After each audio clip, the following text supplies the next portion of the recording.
but I see there would be great potential. Certainly the European Union and other donor agencies were at the Tides conference in Samoa last month. They are very keen to see sustainability with renewable energy initiatives embraced and integrated into sustainable tourism initiatives in terms of the built infrastructure but also the operation. Okay, yep. Just getting back to sustainable tourism and renewables that you were just discussing, would that have a flow-on effect down to ordinary Pacific Islanders in the economy, or would it stay at a high level, do you think? Well, a couple of the exciting proposals for Samoa, for example, really target the local village level, the community level. So the integration of sustainability at the local level. The traditional whāleis that Western tourists love to ride on the beach, and it's open and breezy, idyllics like something out of Blue Lagoon. Are very much pitched at the local level, so there's that local traditional ownership. So we're not talking about big resorts like Club Med coming in and maybe only a little bit of trickle down. Okay. Was that what keynote speaker Anna Pollock of the UK's tourism group Desticorp, is this what she meant when she said tourism that was most appropriate to the Pacific region, do you think? Yes, appropriateness is important, both socially, culturally and economically and environmentally. But I think the cultural fabric mustn't be compromised in these communities. These are communities based on tradition that goes back hundreds, if not thousands of years.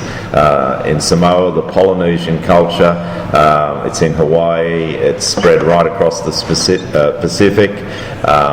That is really important to them at heart.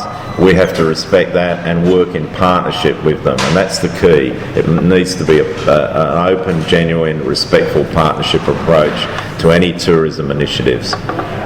I think it was New Zealand Prime Minister John Key that said the Pacific would have to look to new markets for tourism. Where would those new markets come from, do you think, particularly for sustainable tourism? New markets, I'm not a marketing expert, but I'll give you an example. Increasingly, we're seeing lots of new and even bigger mega cruise ships being built. Now, they want to go to faraway places, to new destinations. Now, already we're seeing in Samoa larger cruise ships going into the harbour there. They've got the luxury, they have a harbour that can receive them. Well, they're only scratching the surface at the moment. That market and the potential for the growth there in the South Pacific is enormous.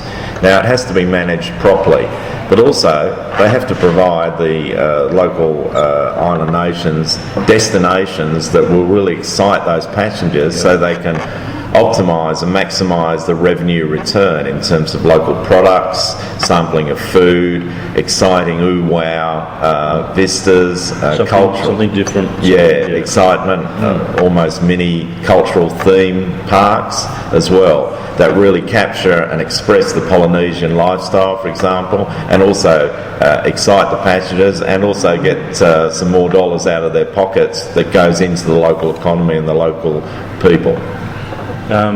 What you're saying there sounds like Chris Flynn, the Regional Director of the Pacific Asia Travel Association, one of the organisers of the event, said one of the main aims of the Tides conference was to raise awareness of Pacific tourism potential. Do you think that was achieved at the conference? Definitely. Certainly there was good media coverage within Samoa. A lot of the international speakers and the international delegates will be reporting back to their own agencies, their networks and their countries. So I would expect there will be some flow-on effect there in terms of raising the awareness of the opportunities in Samoa and more broadly in the South Pacific. And certainly there were a number of countries that showcased the business opportunities that they would like to partner up with donor agencies and funding partners around the world. but particularly from Asia, Europe and North America. Okay. Well, thank you very much for your time. Really appreciate this, Paul. Just finally, what advice would you personally have for people looking at taking sustainable holidays in the South Pacific? Well, there are already initiatives that are well established, like Green Globe. I would encourage people, if they're interested in terms of ecotourism destinations, to look at the Green Globe website and the accreditation that goes with that. I think it's being open to new cultures, to be respectful and be good ambassadors wherever we travel. I think that's what most Australians do, and I would hope that would be for most tourists around the world. Okay, are there any other sustainable tourism organisations that people should be aware of? Well, in terms of funding and support, the Global Environmental Facility is very important. They do some wonderful things in terms of developing countries, including the South Pacific, and I know they have quite a presence in Samoa. They fund one of the key environmental management positions in the Samoan government. And there are all sorts of ways to leverage off that. And also the South Pacific Regional Environmental Program, which has been long established, which is a real driver of sustainability in the South Pacific.